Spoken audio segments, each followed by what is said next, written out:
Bonjour à tous et bienvenue dans 5 points de QI, le podcast préféré de ton autiste préféré.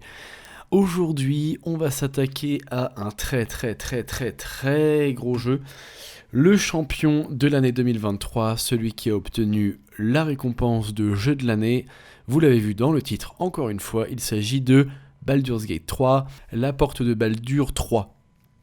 Alors ce jeu, je ne connaissais pas du tout la licence, enfin je la connaissais de nom mais c'est tout, avant la sortie de ce jeu, qui a fait un énorme buzz, puisque visiblement la qualité était au rendez-vous, et la quantité aussi.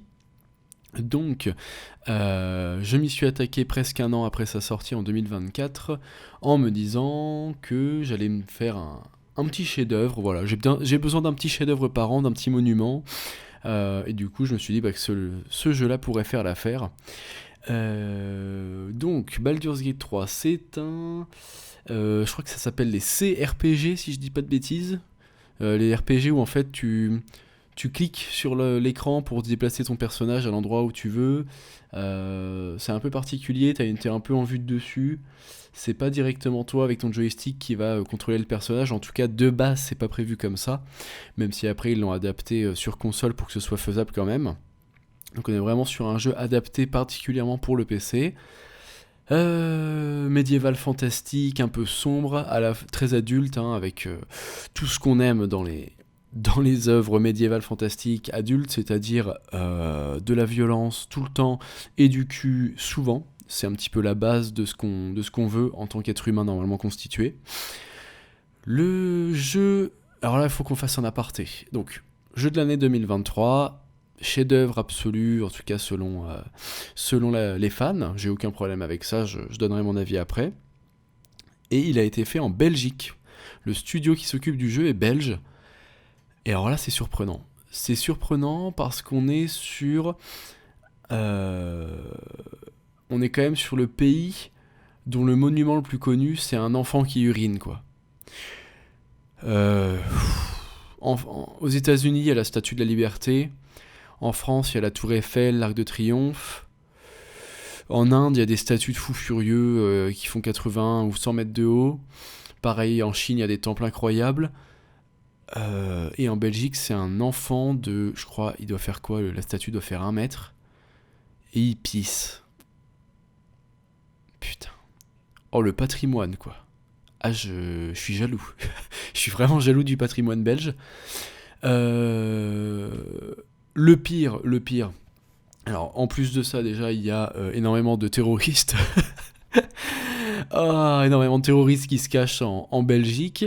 Donc, nickel. Ça met extrêmement à l'aise. Et surtout, et c'est là que la Belgique est un pays absolument indigne, eh bien, évidemment, le Parlement européen trouve sa place à Bruxelles, dans cette merveilleuse capitale de ce merveilleux pays. Donc, quand l'origine du mal de toute l'Europe est dans ta capitale, c'est que ton pays pue la merde. Voilà, ton pays est éclaté. Je sais que vous êtes gentil, je sais que vous avez un accent marrant et des frites assez consistantes, mais votre pays est éclaté, sans vouloir être méchant, mais c'est trop tard, de toute façon, j'ai déjà été méchant. Non, mais vous avez le Parlement européen, c'est impardonnable en fait. Vous êtes là, enfin... Non, c'est pas vous, pas les citoyens, mais vous avez dans votre pays la source de tous les problèmes depuis une quarantaine d'années en France. Donc, bon, si la Belgique pouvait brûler, ce serait pas plus mal. Bon, voilà. C'est catastrophique. C'est à cause d'eux qu'on va devoir tous acheter des putains de voitures électriques à 40 000 euros après 100 000 km. Enfin bref, c'est non, le Parlement européen à la poubelle. Et les autoroutes. Oh, j'ai pris la route une fois pour aller en Belgique. Enfin non, justement, j'ai voulu traverser la Belgique. Je voulais surtout pas y rester longtemps. Je devais traverser la Belgique pour atteindre les Pays-Bas. Pour aller à Amsterdam, tu connais, et j'ai été fumer des putes et niquer de l'herbe. Enfin bon, voilà, tu connais quoi. Donc on a traversé la Belgique en voiture. Les autoroutes sont catastrophiques. quand il y a des travaux, vous savez, nous, en France, la plupart du temps, quand il y a des travaux sur les routes comme ça, on a quand même des lignes qui sont vraiment précises pour nous dire, les lignes provisoires jaunes qui indiquent la route à suivre pendant les travaux, elle est quand même la plupart du temps précise, lisible et on comprend ce qu'il faut faire, quoi. La Belgique, c'est une catastrophe. Je serais même pas étonné qu'on doive rouler dans l'herbe à côté de l'autoroute enfin, les mecs se démerdent comme des pieds. Les radars sont placés aux endroits les plus fourbes, les plus dégueulasses de la planète. Putain, j'ai roulé une nuit une fois, je suis allé en Belgique de nuit. Il y avait personne sur l'autoroute, j'étais tout seul.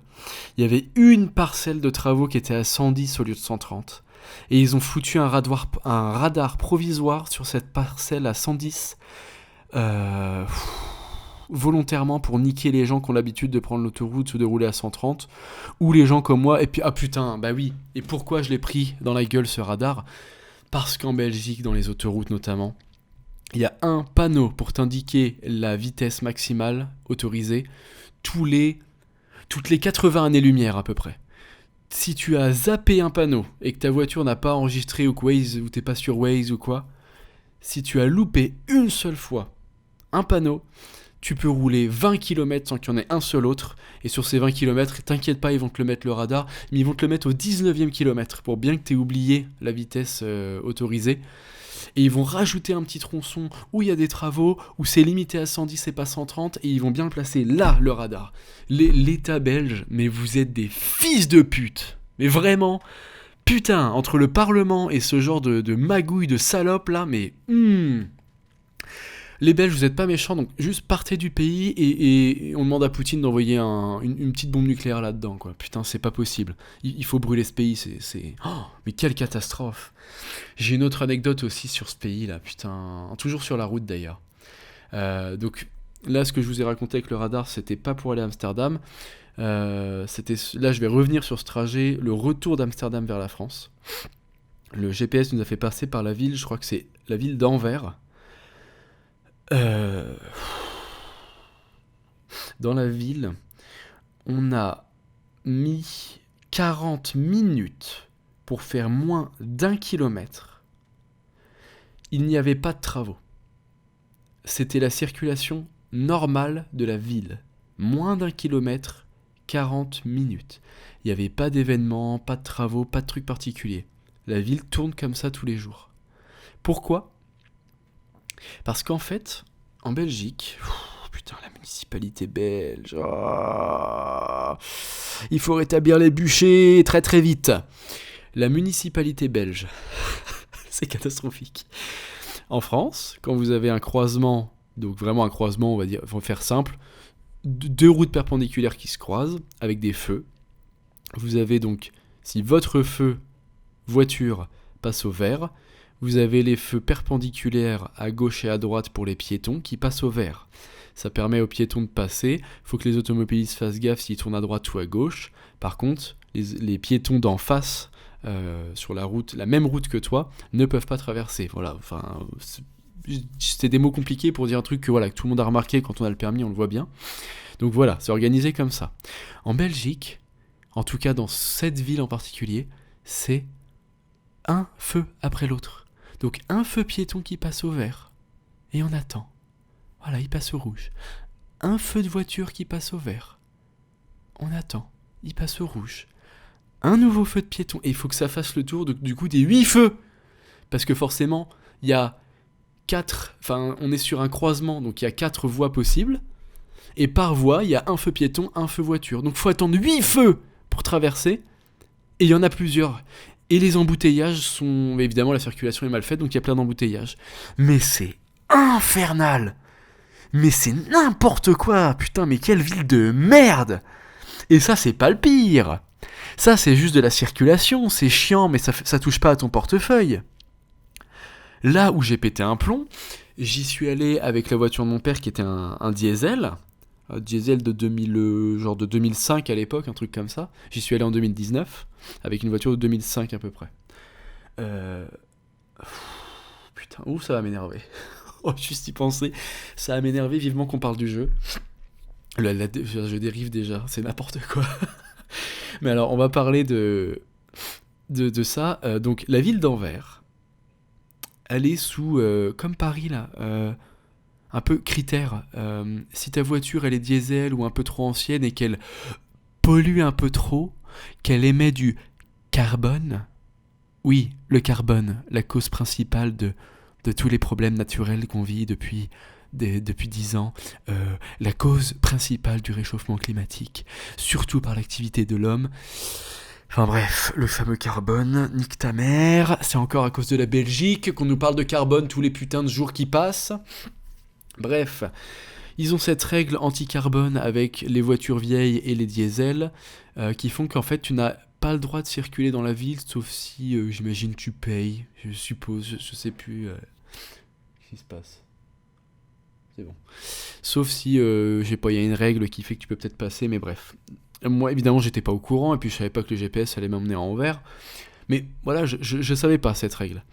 Donc je traverse Anvers, je rentre chez moi, et 2 semaines après, je reçois une amende, et je crois que c'était genre 150 €. 150 € parce que j'ai traversé Anvers avec une voiture qui polluait un petit peu plus que ce qu'il voulait.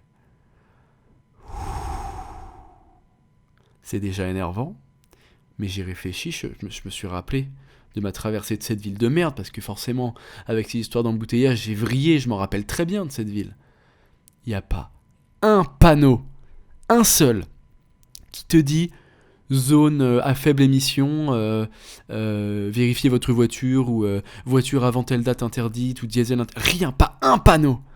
Tu traverses la ville, personne te dit rien, il y a juste des caméras qui prennent ta plaque et qui devinent quelle voiture t'as, qui te disent rien du tout. Tu traverses la ville et 2 semaines après, tu reçois une amende de 150 €. Mais c'est vraiment un pays de merde! Je souhaite à personne de devoir aller en Belgique. Putain, mais c'est catastrophique. Putain! Et ça va être la France de demain. Forcément, le Parlement européen et toutes leurs règles de merde sur l'écologie et toutes les conneries là, de merde, d'immigration et de conneries comme ça qui viennent de chez eux, elles commencent par la Belgique. Donc on voit que la Belgique, bah voilà, ça héberge des terroristes, ça t'encule de 150 € parce que tu traverses une ville avec une voiture qui soi-disant pollue, soi-disant réchauffe la planète juste parce qu'elle émet du CO2. Putain, mais ta grand-mère la pute. Mais c'est quoi la Belgique? Mais ça a été créé par... je sais pas, on dit ouais la Suisse elle est riche grâce à l'or des nazis, mais la Belgique c'est pire. La Belgique c'est pire que les nazis. Non, je rigole quand même, mais c'est catastrophique, hein. Putain. Voilà, je crois que on commence sur des bons rails là. C'est un véritable bonheur. Bon, la Belgique, on va essayer de clôturer ce chapitre. Heureusement pour eux, ils ont l'Ariane Studio. Je crois que c'est le seul... l'Ariane Studio et les frites. C'est à peu près le seul patrimoine stylé de la Belgique. Donc on va s'attarder sur ça. On va essayer de pas trop déprimer. Déjà, s'il y a un Belge qui écoute le podcast, c'est bon. Je suis fiché, je peux plus aller sur le territoire, mais ça tombe bien, j'ai pas envie de payer 150 € à chaque fois que j'y vais. Donc... l'Ariane studio belge, a repris la saga Baldur's Gate qui à la base était faite par BioWare qui sont en chute libre alors que c'est les mecs derrière Mass Effect, donc j'ai très très peur pour la suite, on en a déjà parlé. Oh non, pas encore d'héros, non, pas comme le précédent podcast, bah si, c'est malheureux. L'Ariane Studio, ouais, ils ont récupéré la licence Baldur's Gate après BioWare pour faire le 3. Alors eux, ils avaient des jeux que je connais pas du tout, j'ai même pas une seule image du jeu en tête, c'est les Divinity, qui apparemment sont des très bons jeux aussi, mais un peu trop textuels, un peu trop... pas assez cinématiques, mais des très bons RPG. Donc je découvre ce style de jeu avec Baldur's Gate, qui est donc, comme je disais, un RPG vu de dessus, combat au tour par tour. Non, je vais essayer de pas trop me perdre, je vais faire les choses dans l'ordre. Donc, le speech, c'est, on commence avec un personnage qui se fait kidnapper par des espèces de poulpes humanoïdes, les flagelleurs mentaux, ouais c'est ça, les flagelleurs mentaux, qui te foutent une larve dans l'œil, et le but de cette larve, c'est de te transformer au cours du temps en poulpe comme eux, et après de faire une véritable armée, de foutre la merde, etc. Et je sais même plus trop pourquoi, ça d'ailleurs ça fait partie des défauts du jeu je trouve, euh, on a l'alarme ne nous transforme pas tout de suite, et on rencontre plusieurs compagnons qui ont ce même truc, ils ont l'alarme dans l'œil, mais ils se transforment pas rapidement en flagelleur mental. Et donc leur but ça va être d'abord de chercher un remède à ce problème-là. Mais évidemment, vu la durée de vie du jeu, on va pas s'arrêter à ça, il y aura beaucoup d'autres choses dans l'histoire, et ça prendra un tournant un petit peu différent au fur et à mesure. Euh, le jeu, donc, il est divisé en trois actes, pardon.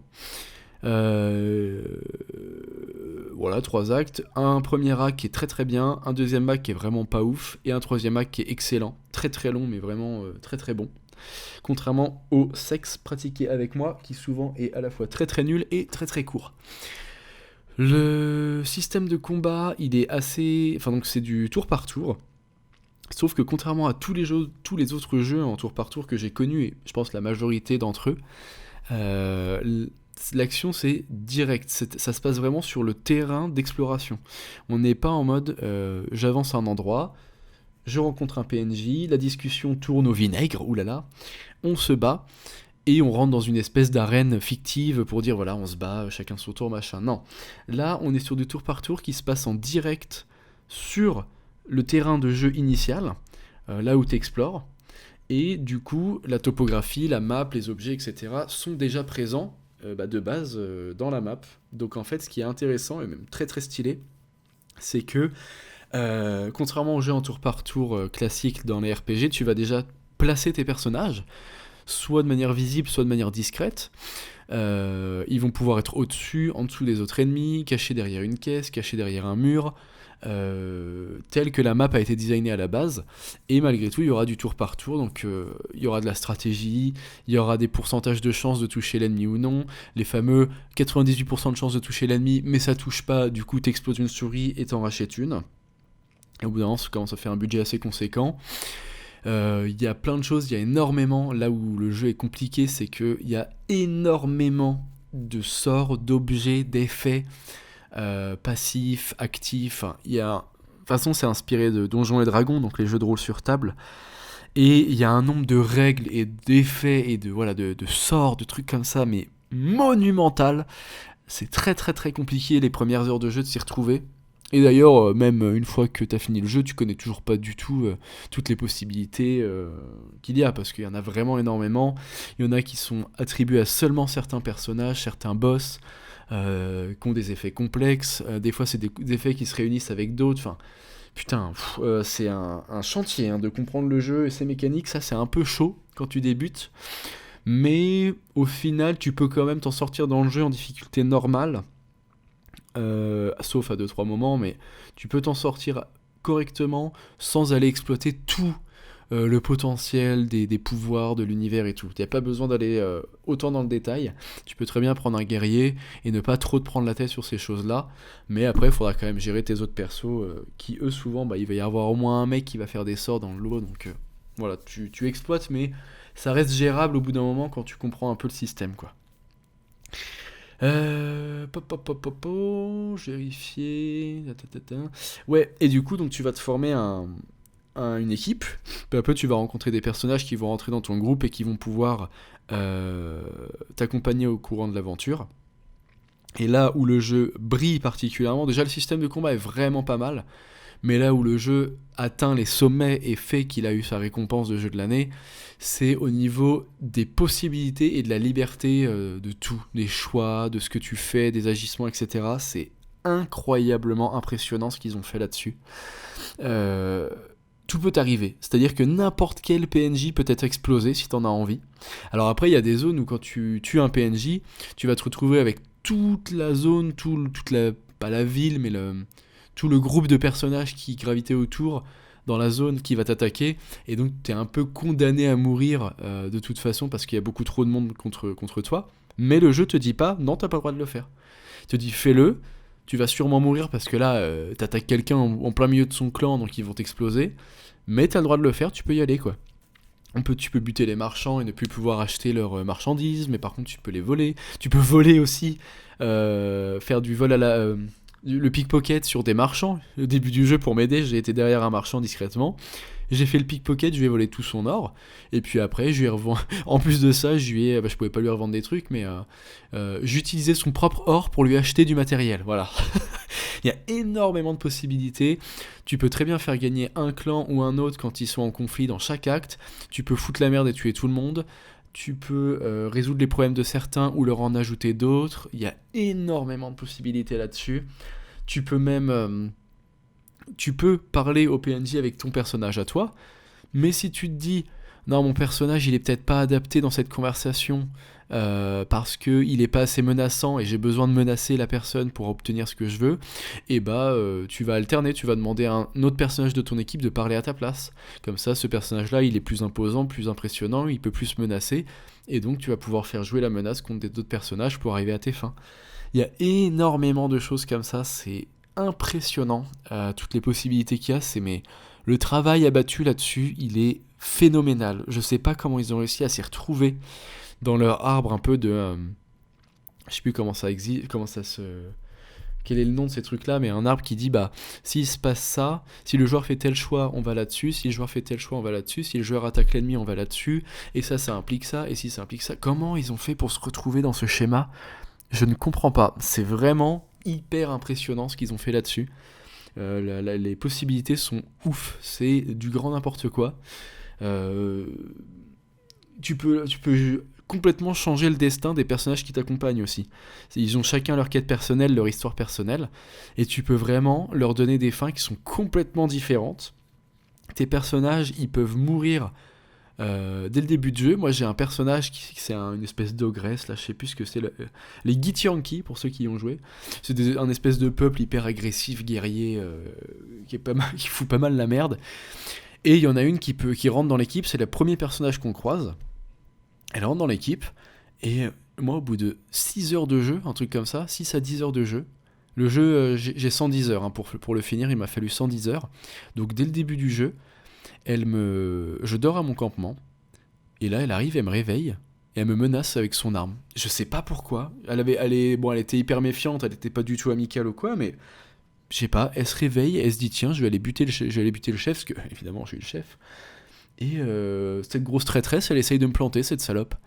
Mais du coup, pas le choix, là je me retrouve dans un cas où j'étais obligé de la buter. On était obligé de se battre dans le camp avec les autres personnages et de l'abattre. Et du coup, le personnage est mort au bout de 10 heures de jeu et je n'ai jamais pu rejouer avec. C'est-à-dire que... Hop, je vais couper le son parce qu'il pourrait y avoir du son là. Ah ben non, je suis con. Oh, je fais n'importe quoi. Hop. Ouais, du coup, on a été obligé de la tuer et je n'ai jamais connu l'histoire de ce personnage puisque elle est morte au bout de 10 heures de jeu, quoi. Donc, t'as totalement la possibilité de parcourir le jeu avec des gens de ton équipe qui meurent définitivement, parce que tu peux ressusciter les gens quand ils meurent simplement dans un combat, c'est pas aussi punitif que ça, mais t'as des personnages qui meurent définitivement à certains moments selon l'histoire que tu leur donnes. Ça peut être au bout de la 10e heure de jeu comme au bout de la 80e. Ça peut être... ils peuvent se barrer du camp, ils peuvent se barrer de ton équipe parce que tu fais des choix qui leur conviennent pas. Donc du coup, tu les retrouves jamais. Avant, ils se barrent définitivement. Enfin, il y a... il y a un impact au niveau des choix, c'est impressionnant, quoi. Moi, perso, c'était du jamais vu à ce moment-là. J'avais jamais vu un jeu qui proposait ça. C'est hyper impressionnant le boulot là-dessus, je l'ai déjà dit 15 fois, mais franchement, il faut insister parce que c'est ouf d'avoir fait ça. Et puis le ton, le ton du jeu est vachement bien, ça fait penser un peu à The Witcher, c'est vraiment de la fantasy, à la fois qui peut être enchanteresse, si on peut dire ça comme ça, qui est belle, qui est merveilleuse, avec des créatures... Non, justement, les créatures, ça fait partie plutôt de l'autre côté, mais... on a vraiment ce truc de l'aventure avec des personnages auxquels on s'attache, des personnages plus ou moins gentils en face et tout. Mais en même temps, c'est très adulte parce que déjà, y a des trucs sales qui se passent. Il y a des personnages nuancés, pas manichéens du tout. Tu peux avoir dans ton équipe des gens fourbes et des gens adorables. Pareil en face, dans les PNJ que tu vas rencontrer. C'est vraiment pas du tout jovial à certains moments. Des trucs... les premières scènes du jeu, t'as des personnes, c'est absolument dégueulasse, c'est des cadavres avec le, avec le crâne ouvert et le cerveau qui dépasse, le cerveau est possédé par une sorte d'entité, et le cadavre continue à te parler à travers... l'entité te parle à travers le cadavre qui a son cerveau visible et en sang, quoi. Enfin, il y a vraiment des scènes qui sont hard.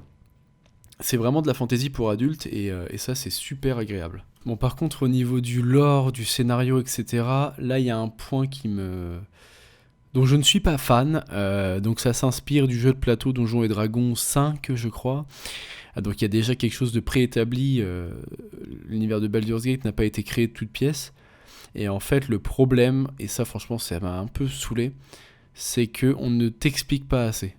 On t'emmène dans une zone avec des enjeux, avec des personnages qui ont leur motivation, avec des mécaniques, des objets, bref, il y a des entités, des sectes, des groupes, etc.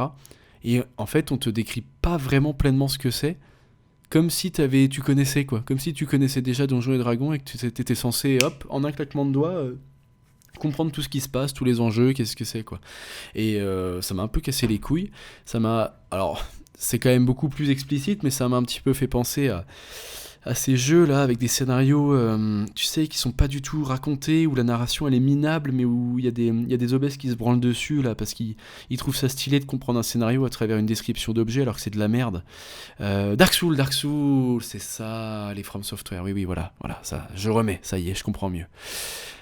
Donc oui, voilà, ça m'a fait penser un petit peu à ça, même si c'est beaucoup plus explicite quand même. Il y a vraiment des dialogues et tout, donc c'est pas non plus complètement incompréhensible, mais ça largue un petit peu. Déjà qu'au niveau des règles du jeu, c'est compliqué de tout se mettre en tête. Si en plus l'univers, il est pas assez décrit, pas assez expliqué, ça devient un peu chaud, quoi. Donc ça, c'était un point qui m'avait un peu, un peu saoulé. Et au niveau des défauts, bon, comme je disais, le jeu il est divisé en 3 actes. Le premier acte il est vachement bien, on découvre les mécaniques, l'univers, le fonctionnement du jeu, donc c'est assez fascinant. L'univers est agréable, on est plutôt sur du naturel et des petits villages, des petites factions, des petits trucs comme ça. Donc c'est plutôt sympa. Le deuxième, c'était un peu poussif parce que t'es clairement dans un espèce de truc plein d'ombre. Une map pleine d'ombre, de nuit, avec des créatures ombrées aussi, ça vit pas. Il y a vraiment genre 2 endroits où il y a des êtres vivants normaux, des êtres humains quoi, entre guillemets, qui te parlent.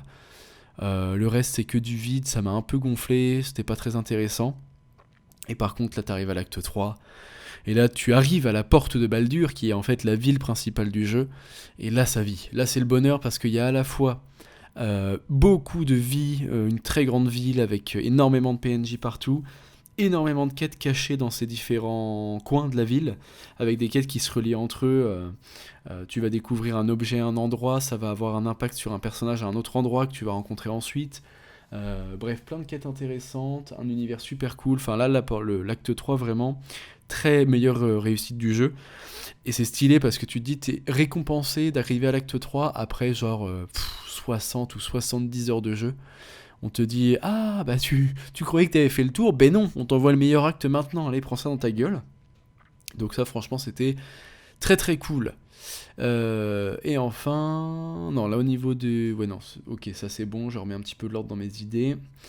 Et puis l'un des énormes points forts du jeu, et ça je pense que c'est un truc inhérent à tous les bons RPG, c'est les personnages qui nous entourent. Putain ça c'est incroyable, ils sont beaucoup trop forts. Forcément au bout de 100 heures, on s'y attache énormément. Bon après forcément il y a 7 ou 8 persos je crois de mémoire qui peuvent t'accompagner, être vraiment dans ton équipe et t'accompagner sur le terrain. Donc très rapidement, on va pas se mentir, t'en choisis 3 qui vont t'accompagner, et le reste tu les mets un peu dans le camp et tu t'en sers quand on a besoin vite fait ou pour leur quête quoi. Donc moi j'ai choisi Ombrecoeur la bonasse, qui en plus fait les sorts de soins. Pour moi avoir une soigneuse c'est essentiel. Karlach, parce que putain Karlach, j'ai des bruits vraiment très étranges chez moi. Karlach, incroyable, peut-être je pense le meilleur personnage, vraiment la meilleure amie qu'on rêve tous d'avoir. Elle est incroyablement cool et en même temps ultra violente avec ceux qui le méritent. C'est vraiment une crème. Putain, on lui souhaite le meilleur quoi. Ceux qui ont joué comprennent. Karlach c'est vraiment le gros sang de la verge. Génial. Et j'ai pris le petit malandrin, le petit fourbe d'Astarion, le petit vampire qui essaye de te sucer dès 3 heures de jeu. C'est là que j'ai compris que j'allais adorer, parce que quand un personnage cherche à te sucer avant même de te connaître, c'est un petit peu le rêve de tout homme. Donc voilà, ces trois personnages-là, j'ai fait le jeu avec. Ils étaient absolument géniaux, hyper attachants, avec leurs doutes, leurs objectifs. Enfin, leurs scénarios sont vraiment sympas. Surtout celui d'Ombrecoeur et d'Astarion. J'avoue que celui de Carlac, il est peut-être un peu moins passionnant, mais il amène des scènes qui sont extrêmement touchantes à la fin. J'avoue qu'il y a des moments où tu te dis non. Non, non, j'ai pas envie que ça finisse comme ça, j'ai envie que ça se finisse mieux, et le jeu te laisse un petit peu en doute, hein, sur la fin du personnage, donc ça c'est vachement cool. Qu'est-ce que je peux dire de plus? Ouais, bah, c'est le ton général du jeu, que ce soit voilà, la narration, les personnages, les enjeux et tout, c'est vraiment... Attends, mais...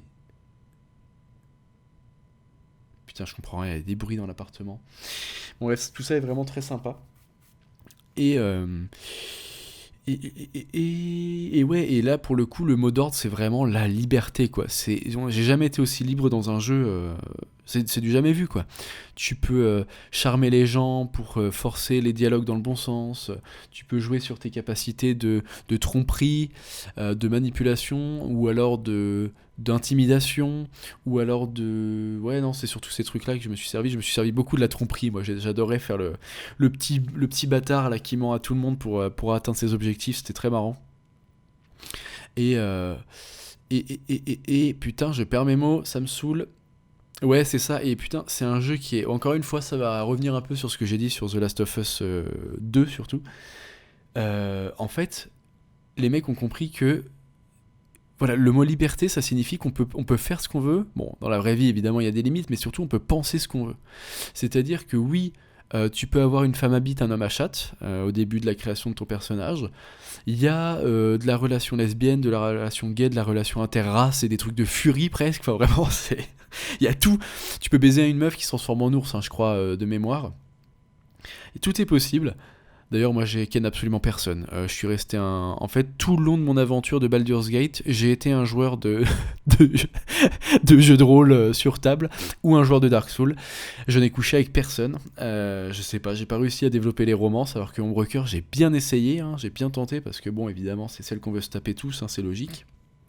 Et bref, donc voilà, il y a des romances ultra variées, il y a il y a du trans, il y a énormément de choses, il y a tout en fait, il y a tout, il y a toute l'attirail du soi-disant de ce que certains vont dire le wokisme, mais en fait, le jeu te laisse tellement libre qu'en fait, tu fais ce que tu veux. T'as envie d'être un énorme gaucho gentil avec tout le monde et qui se fait trahir par la première pute venue, et bah tu peux. Ou tu veux être l'espèce de droitard extrémiste militaire qui veut que l'ordre règne à tout prix, peu importe les sacrifices et peu importe les innocents qui mourront, le but c'est le résultat final, et bah tu peux aussi. Et le jeu te jugera pas, le jeu te dira bah oui, ok, t'as pris cette décision, et bah on va créer les impacts de ta décision de manière cohérente, logique, etc. Mais on t'autorise à le faire.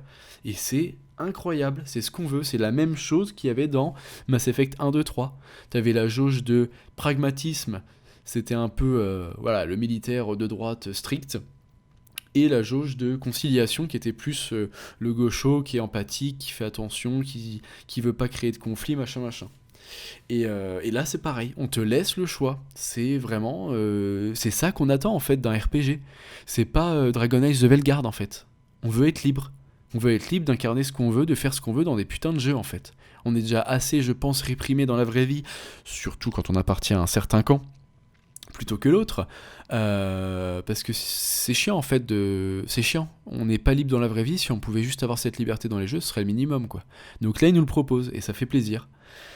Ça c'est vraiment un gros point du jeu, enfin de toute façon c'est le point principal et c'est pour ça encore une fois qu'il a gagné son GOTY, c'est que le niveau de liberté, je sais pas si c'est du jamais atteint, mais ouais c'est peut-être jamais atteint en fait, on a peut-être jamais vu ça avant, donc vraiment chapeau aux développeurs d'avoir fait ça, c'était vraiment très balèze. Et très plaisant pour des gens comme moi qui ont des opinions qui ne correspondent pas forcément à la masse médiatique et artistique qu'on essaye de nous forcer tous les jours sur n'importe quel média, de la télé, de l'internet ou de la culture cinématographique ou de la TV, enfin de la télé, etc. Ben, bref, on s'est compris. Quand en fait toute la sainte année, tu as toujours le même mot d'ordre, toujours le même discours, et toujours les mêmes autres discours qui se font censurer, bannir ou shadowban, ben, en fait ça fait du bien d'avoir un jeu qui te dit fais ce que tu veux. Fais ce que tu veux. Là, il n'y a pas de bruit ou de combini pour te demander de fermer ta gueule. Il n'y a pas, comment il s'appelle, Slate ou Libération qui vont te faire un article parce que tu as décidé de dire un truc de droite en fait dans un jeu. Tu es libre, fais ce que tu veux. Et alors ça c'est voilà, c'est bien.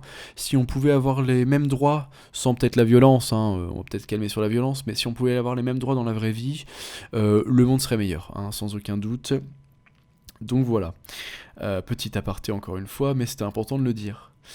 Ah ouais putain, je me suis noté un truc.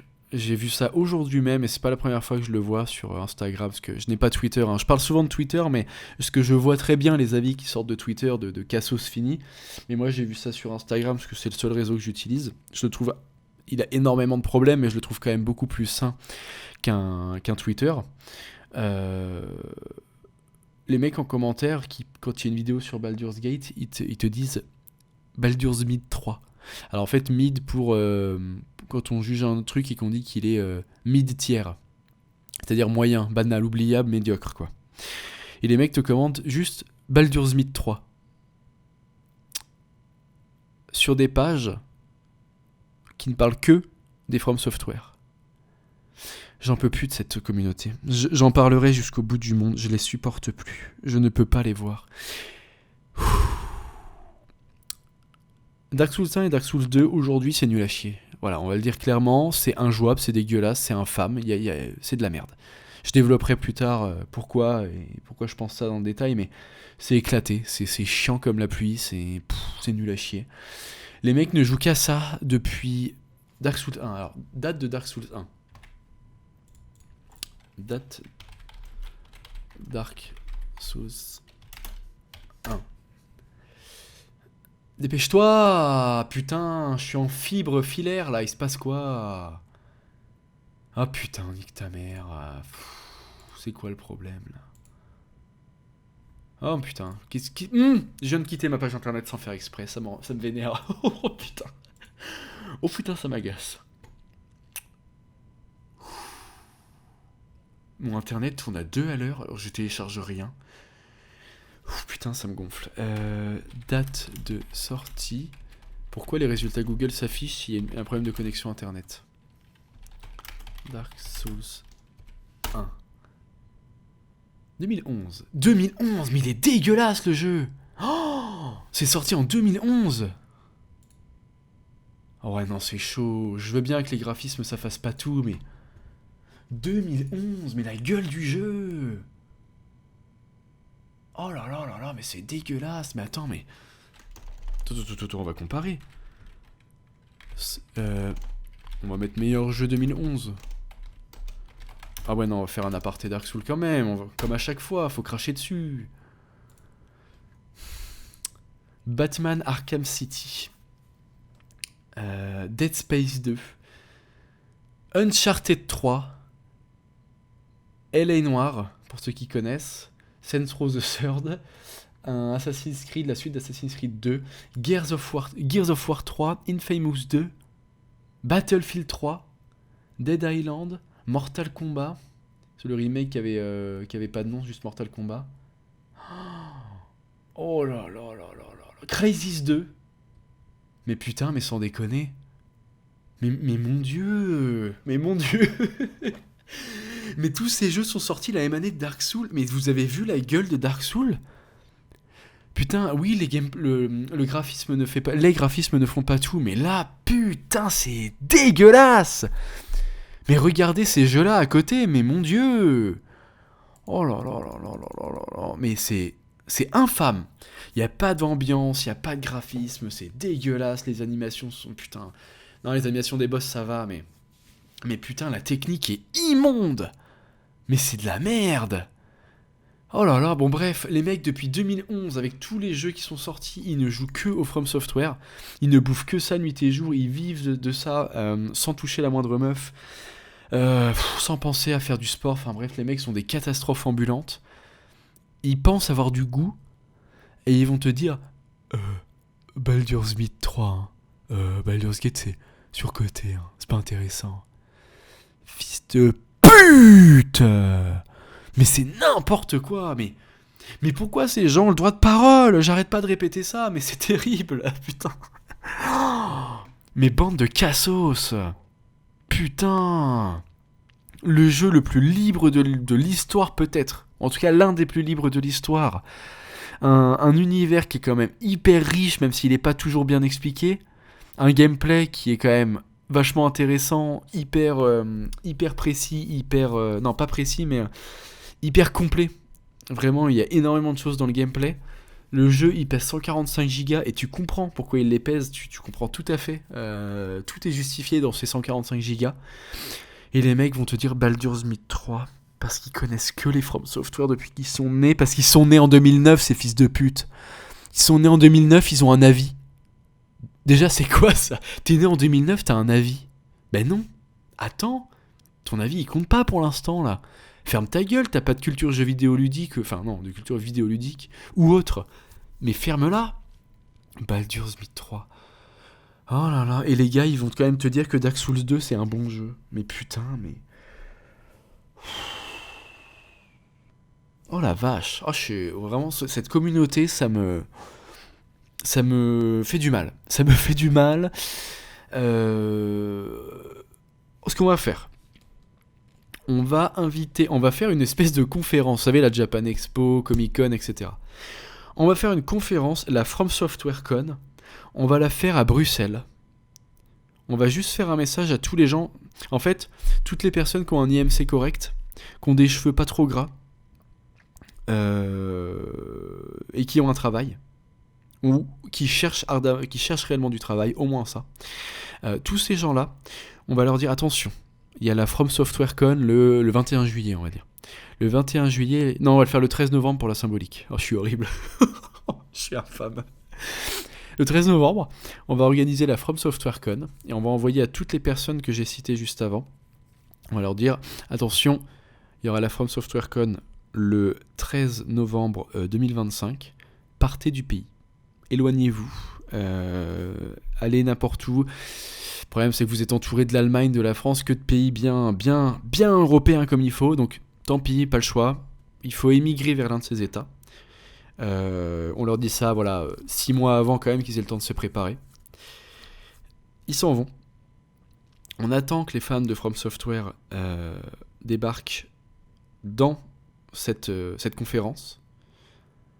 Et on demande à Trump, comme Trump est capable de dialoguer avec des chefs d'État pour éviter des guerres sur son territoire comme les gens ne le comprennent pas, on lui demande d'appeler Poutine. On lui dit excuse-moi Poutine, on sait qu'en ce moment ça te chauffe un peu, t'as les doigts qui te démangent, t'as envie de cliquer sur le bouton bombe nucléaire là.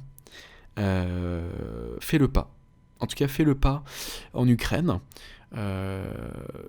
Fais le pas contre les États-Unis. Voilà, calme-toi. On va te laisser l'occasion de le faire. Le 13 novembre, tu m'envoies une énorme... La Tsar Bomba, là. Non, parce qu'après, la France, ça va être touchée, c'est con.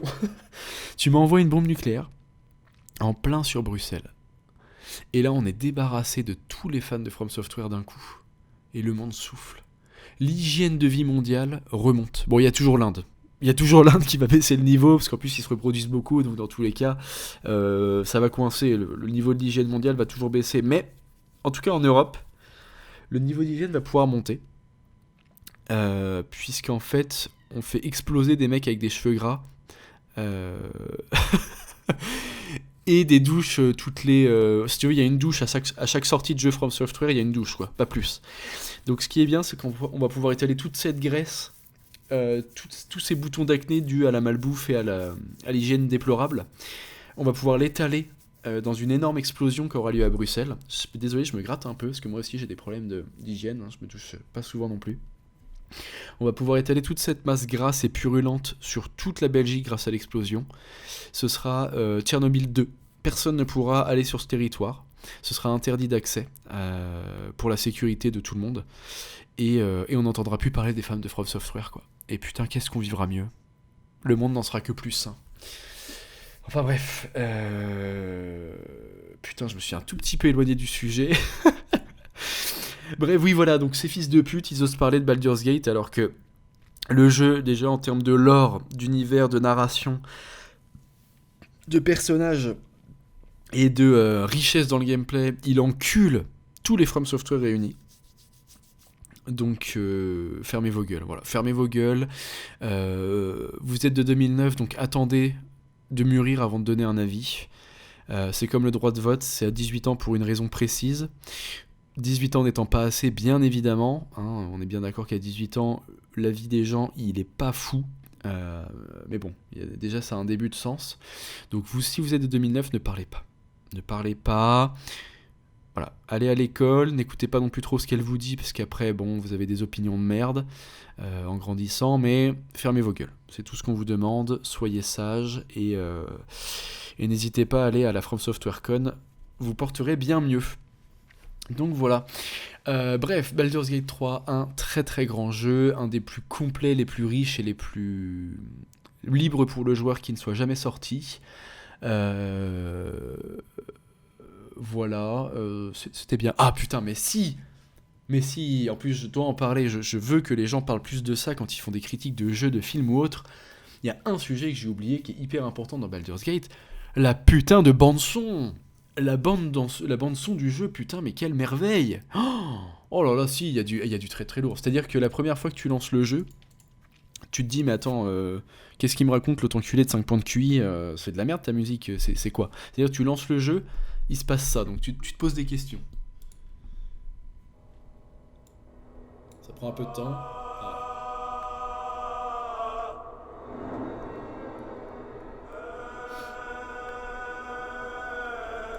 Bon là, tu te dis attends mais j'avais pas prévu de faire des rituels sataniques, j'ai pas de chèvre avec moi pour l'égorger, je fais quoi? Comment je fais? Je vais pas pouvoir finir le jeu, faut que j'achète une chèvre, je vais aller voir le fermier et faire une petite transaction pour exploser sa chèvre. Non, il n'y a pas besoin puisque la suite de la musique arrive, la musique du menu de Baldur's Gate 3, mamma mia, la fecha de hoy de la noche de la mañana del sol. Je suis bilingue. Elle est merveilleuse et je vais essayer de vous retrouver un bon extrait. Je vais mettre une petite pause. Ça y est, j'ai retrouvé. Attention les oreilles. Pour la première fois de ma vie, je vais éjaculer par les oreilles.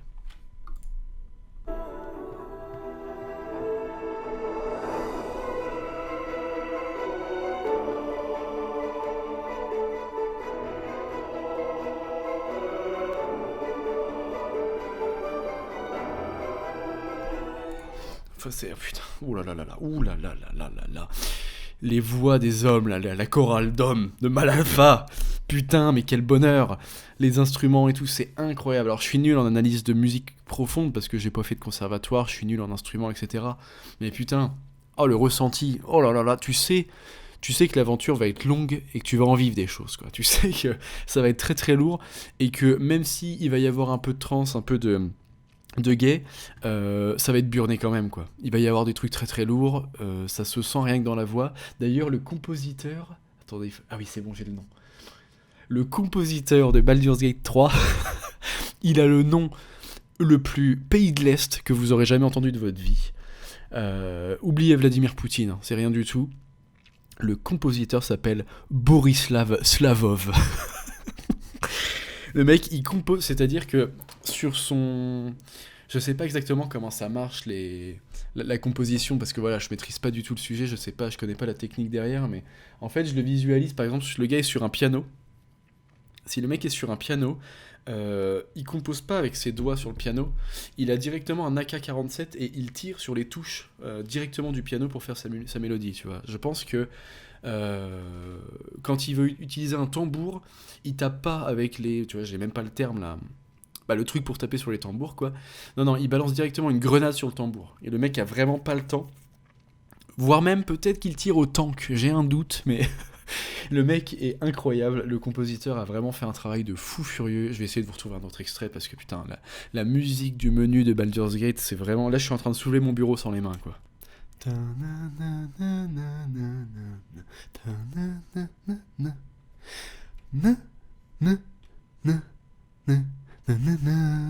Faut que je retrouve ça. Ici, je crois.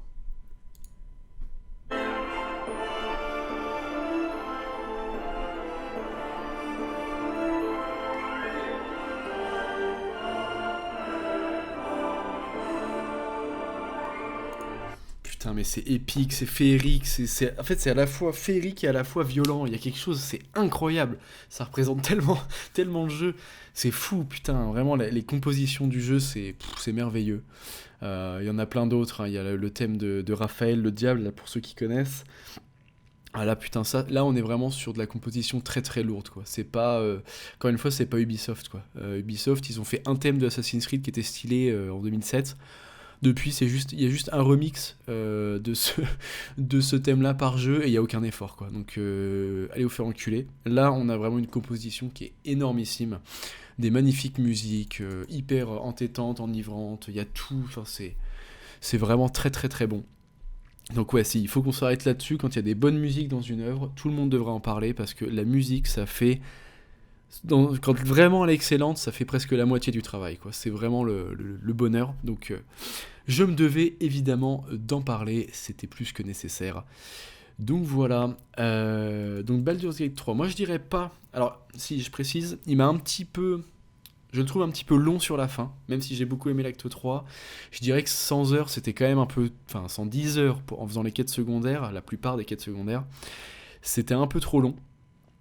Euh, Ouais, j'avais un peu la flemme après, au bout d'un moment, d'y retourner, parce que vraiment, ça s'étalait, ça s'étalait.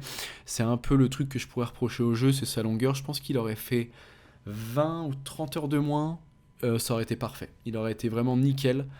Ou alors on supprime juste l'acte 2, parce que l'acte 2, vraiment pas dingue. Mais voilà, très grand jeu, je dirais pas que c'est mon jeu préféré enfin, voilà, de l'année dernière ou des 2 dernières années.